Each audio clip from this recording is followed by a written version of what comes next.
હું તો બહુ જ ખુશ છું. થોડા દિવસોમાં મારો ફેવરિટ ફેસ્ટિવલ ક્રિસમસ આવશે. રાત્રે સેન્ટા ક્લોઝ આવશે અને બધા પ્રાણીઓને ગિફ્ટ આપશે. આ વખતે ક્રિસમસ બિલકુલ પણ સારું નહીં થાય, કારણ કે આ વખતે કોઈ સાન્તા તમને ગિફ્ટ આપવા માટે નહીં આવે. જંગલમાં પપૈયાનું ઝાડ ખૂબ જ પ્રચલિત થઈ ગયું હતું. આ તે જ ઝાડ હતું જેને જંગલમાં બધા મોટું પપૈયું કહીને બોલાવતા. તે પોતાના જાદુથી બધાની મદદ કરતું હતું અને તેથી સાંજ પડતા જ તેની પાસે પશુ પક્ષીઓનું ટોળું ભેગું થઈ જતું હતું. એક દિવસ મોટા પપૈયાની પાસે કબૂતર, રેન્ચો કાગડો, ટીનું ચકલી, તેની દોસ્ત ચિંકી મિંકી ચકલીઓ, છોટું હરણ, રામુ હાથી, મોન્ટુ વાંદરો અને ઘણા બધા પ્રકારના જાનવર આવી પહોંચ્યા. હું તો બહુ જ ખુશ છું. થોડા દિવસોમાં મારો ફેવરિટ ફેસ્ટિવલ ક્રિસમસ આવશે. અરે વાહ, એ ફેસ્ટિવલ પણ મારો ફેવરિટ છે. રાત્રે સેન્ટા ક્લોઝ આવશે અને બધા પ્રાણીઓને ગિફ્ટ આપશે. આ સાંભળીને મોટું પપૈયું ઉદાસ થઈ ગયું. આ વખતે ક્રિસમસ બિલકુલ પણ સારું નહીં થાય, કારણ કે આ વખતે કોઈ સાન્તા તમને ગિફ્ટ આપવા માટે નહીં આવે. હકીકતમાં જે વૃક્ષના સ્વરૂપમાં તમારી સામે છે, આજ તમારો સાન્તા ક્લોઝ થયો હતો. સાંભળીને બધા હેરાન થઈ ગયા અને બોલ્યા, આ તમે શું કહો છો? તમે પહેલા સેન્ટા ક્લોઝ હતા. તમે તો હંમેશા જાદુથી બધાની મદદ કરો છો અને ખુશીઓ વહેંચો છો, તો તમે કેમ આવું બોલો છો? જો તમે જ સાન્તા ક્લોઝ હતા તો બતાવો કે તમે વૃક્ષ કેવી રીતે બન્યા. આ છેલ્લી ક્રિસમસની વાત છે. દરેક ક્રિસમસની જેમ તે રાત્રે પણ હું બાળકોને ગિફ્ટ વહેંચવા નીકળ્યો, પણ તે રાત્રે મારો એક ઘોડો ખોવાઈ ગયો હતો, તેથી મને નીકળવામાં મોડું થયું. મમ્મી, આટલું મોડું થયું, સાન્તા ક્લોઝ કેમ નથી આવ્યા? બેટા, સેન્ટા ક્લોઝ જરૂર આવશે, તું ચિંતા ના કર.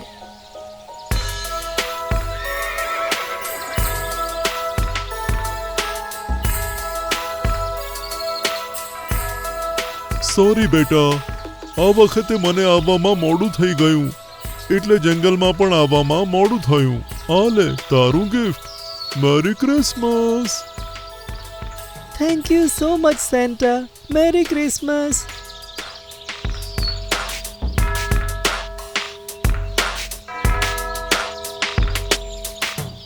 આ લે તારું gift. Thank you Santa. Merry Christmas. મેં ઘણા જાનવરોને ગિફ્ટ આપી, પણ એક ઘર એવું હતું જે મારી આતુરતાથી રાહ જોઈ રહ્યું હતું.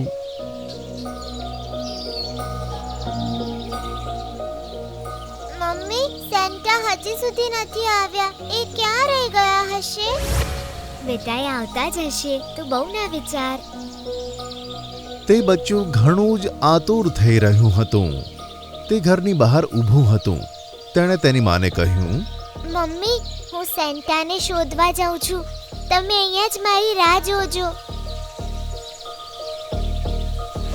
મમ્મી બેર ડરી ગઈ અને દોડીને બહાર આવી, પણ ઘણું મોડું થઈ ગયું હતું.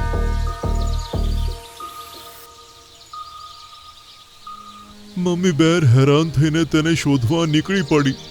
જ્યારે હું ત્યાં પહોંચ્યો ત્યારે ત્યાં કોઈ ન હતું. થોડી વારમાં તેની માં રોતી રોતી આવી. મારા હાથમાં તેના બચ્ચા માટે ગિફ્ટ હતું, પણ તેને રડતી જોઈને મેં હેરાનીથી તેને પૂછ્યું કે તું કેમ રડી રહી છે અને તારું બચ્ચું ક્યાં છે? તમારી આ ગિફ્ટની રાહ જોતા મારું બચ્ચું ક્યારનું અહીંયા બેઠું હતું, અને પછી તમને શોધવાના ચક્કરમાં એ ખબર નહીં ક્યાં જતું રહ્યું. ખબર નહીં ક્યાં હશે. મને માફ કરી દે, આ વખતે મને મોડું થઈ ગયું. હું તમને શ્રાપ આપું છું. જો સવાર થતા સુધી મને મારું બચ્ચું ના મળ્યું તો તમે એક ઝાડ બની જશો. મારા બચ્ચાને ગિફ્ટ ના આપી શક્યા તો હવે કોઈ પણ બચ્ચાને ગિફ્ટ નહીં આપી શકો. તેની વાત સાંભળીને હું ઘણો ડરી ગયો અને તરત જ તેના બચ્ચાને શોધવા નીકળી પડ્યો. મેં તેને બધી જગ્યાએ શોધ્યો, પણ તે ક્યાંય નજર ન આવ્યું. અને આમ સવાર પડી ગઈ. હું મમ્મી બેર પાસે જવાનો જ હતો કે મારી ગાડી તરત જ નીચે આવી ગઈ અને તે ગાયબ થઈ ગઈ. જોત જોતામાં હું પપૈયાનું ઝાડ બની ગયો અને ત્યારથી અહીં જ ઊભો છું. તેની વાત સાંભળીને બધા જાનવરો દુખી થઈ ગયા. તમે ચિંતા ના કરો, અમને મમ્મી બેરના ઘરનો રસ્તો જણાવો.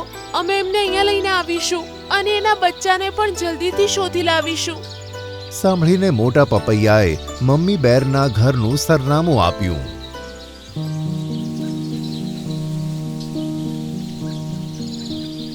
અને બધા જાનવરો થોડી વારમાં તો મમ્મી બેર પાસે પહોંચી ગયા.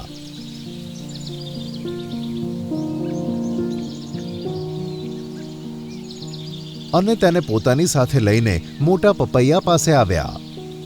અને તેને મોટા પપૈયા પાસે છોડીને બધા જાનવરો જુદી જુદી દિશામાં બેબી બેરને શોધવા નીકળી પડ્યા. મીઠું પોપટ ટીંકુ શિયાળ પાસે પહોંચ્યું. તમે ગયા વર્ષે કોઈ બેબી બેરને જંગલમાં ફરતા જોયો તો? જોયું તો હતું, પણ તું એમ કેમ પૂછી રહ્યું છે? સાંભળીને મીઠું પોપટે તેને બધી વાત કહી. સેન્ટા એક વૃક્ષ બની ગયા. આ તો બહુ ખોટું થયું. આશા છે કે તને તે બાળક મળી જાય. છેલ્લી ક્રિસમસ નાઇટે મેં કાલુ શિયાળને બેબી બેર પાછળ દોડતા જોયું હતું. બેબી બેર તેનાથી ડરીને ગુફામાં ગયું અને કાલુ શિયાળ થોડી વાર રાહ જોઈને ત્યાંથી જતું રહ્યું. તમારો ખૂબ ખૂબ ધન્યવાદ ટીંકુ વરુ. હવે હું એને શોધવા જાઉં છું. મીઠું પોપટ ત્યાંથી નીકળી ગયો અને એક એક કરીને બધા જાનવરોને ભેગા કર્યા.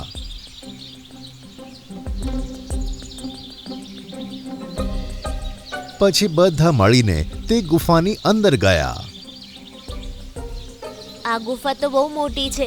અહીંયા આપણે અલગ અલગ દિશાઓમાં જઈને શોધવું પડશે. નક્કી કરીને બધા તેને શોધવા માટે અલગ અલગ દિશાઓમાં નીકળી પડ્યા.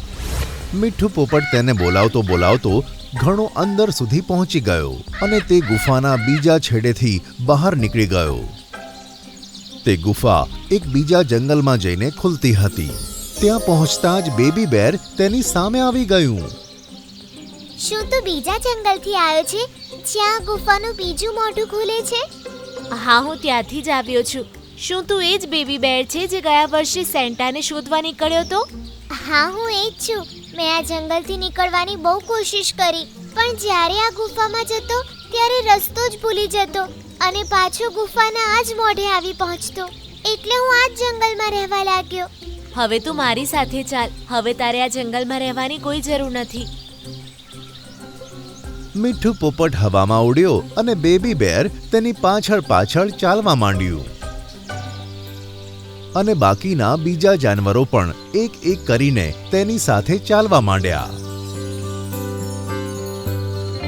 અને તે બધા મોટા પપૈયા પાસે પહોંચ્યા જ્યાં મમ્મી બેર બેઠી હતી. જોઈને માં અને બચ્ચું એકબીજાને ગળે લાગી ગયા. મોટા પપૈયા, હું તમને મારો આપેલો શ્રાપ પાછો લઉં છું. આજે સાંજ થતાં તમે પાછા સેન્ટા ક્લોઝ બની જશો. એમ કહીને તેણે બધાનો ધન્યવાદ માન્યો અને પોતાના બાળકને લઈને ત્યાંથી જતી રહી. સાંજ પડતા તો મોટું પપૈયું ફરીથી સાન્તા ક્લોઝ બની ગયું અને બધા જાનવરો ખુશખુશાલ થઈ ગયા.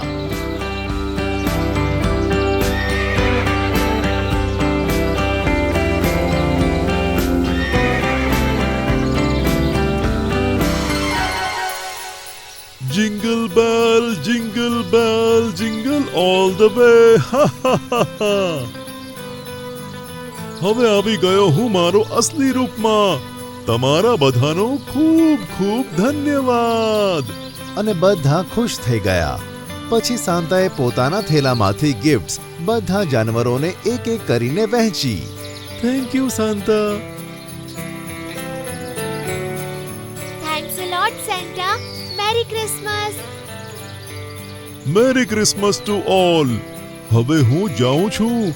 કોઈ મારી એક વર્ષથી રાહ જોઈ રહ્યું છે. કહીને સાંતા પોતાની ગાડીમાં બેસી ગયા અને ત્યાંથી ઉડી ગયા. બેબી બેર હજુ પણ પોતાના ઘરની બહાર સાંતાની રાહ જોઈ રહ્યું હતું.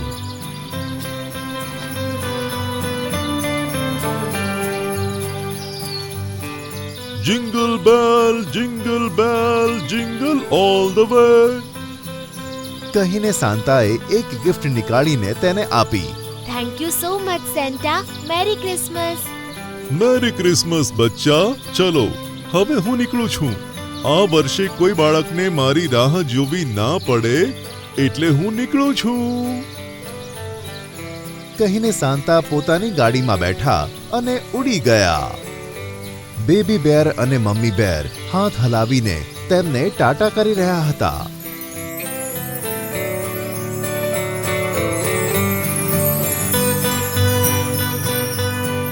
Jingle bell jingle all the way.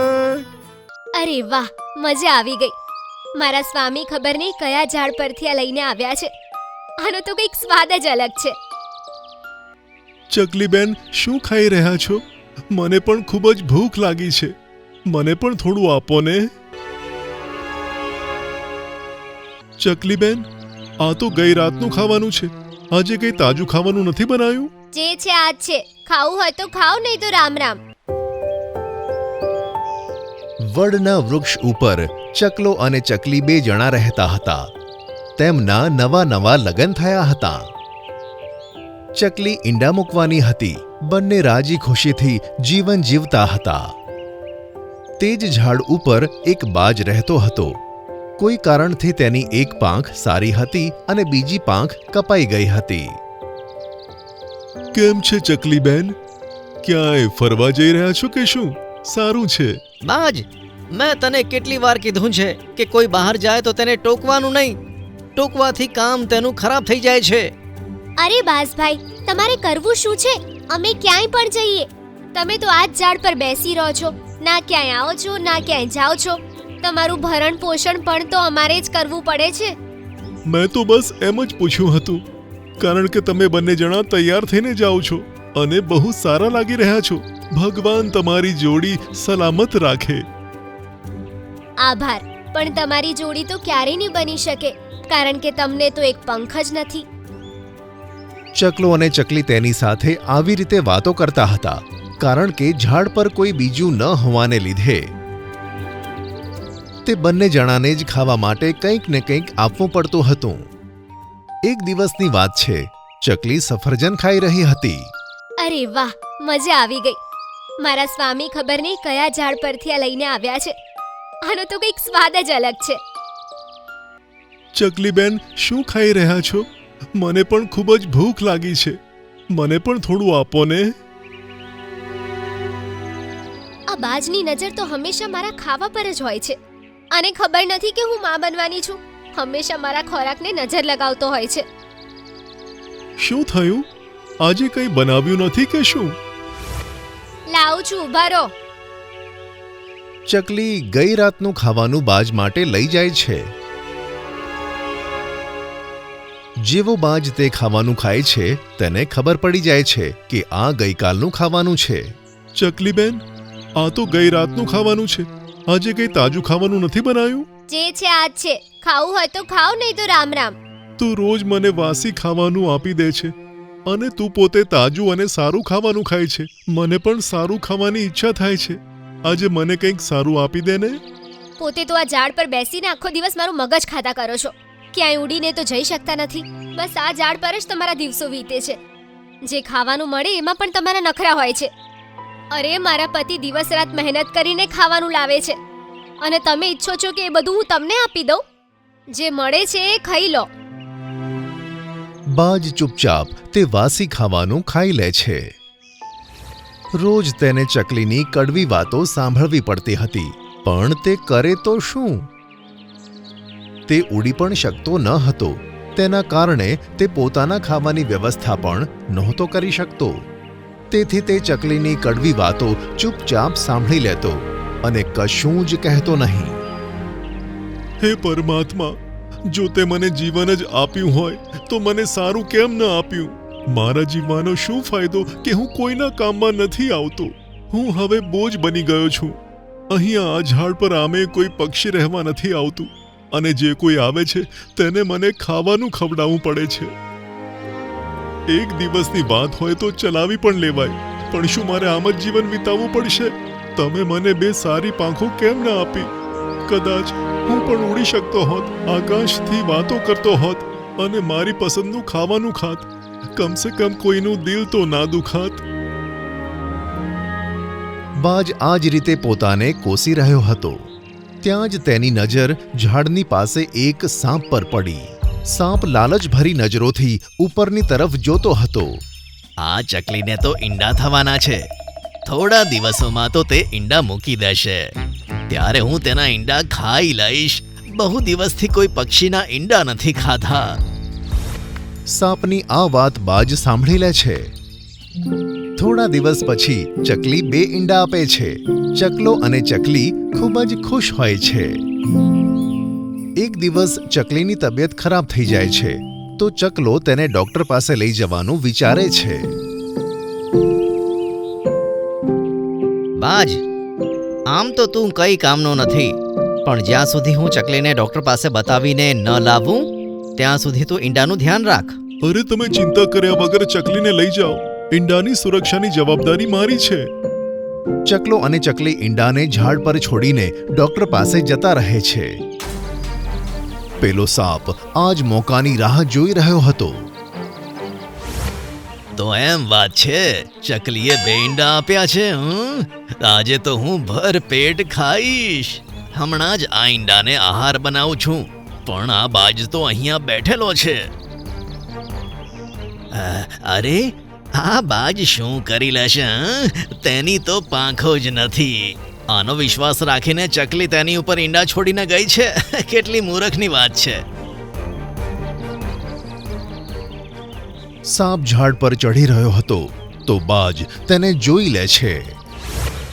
જ્યાં છે ત્યાં જ રોકાઈ જજે સાપ. ખબરદાર, જો તે ઉપર આવવાનો પ્રયત્ન પણ કર્યો છે.